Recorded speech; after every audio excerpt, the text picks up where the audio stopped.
এখানে বড় সড়ো কোনো স্থাপনা বানানোর পরিকল্পনা চলছে। এখানে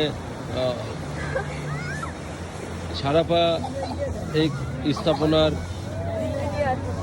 কাজের জন্য সহযোগিতা করছে স্বর্ণা স্বামী। আর এখানে গ্রামীণ তৈরিতে নিয়োজিত আছে এখানে জিসান এবং শুভ মিয়া।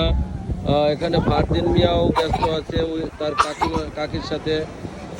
এখানে বড় এক রকমের একটা স্থাপনার তৈরির কাজ এগিয়ে চলছে।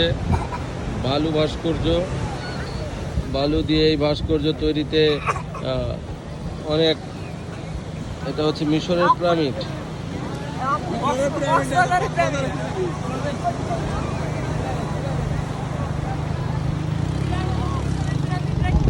মানুষ বাংলাদেশে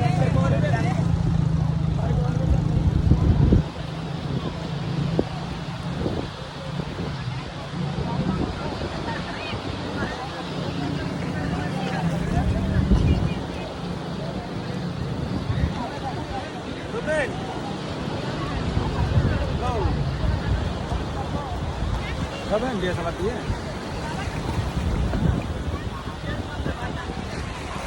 তাহলে সাথে সাথে দিয়ে দেবো।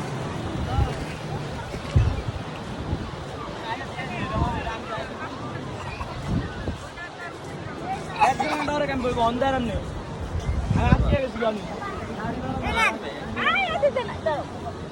আমি শাপলাটা বানাইনি ঘর বানাই দেন এই একটা আমি ভাড়া দেবো একদম সবাই তুলে লাগবে না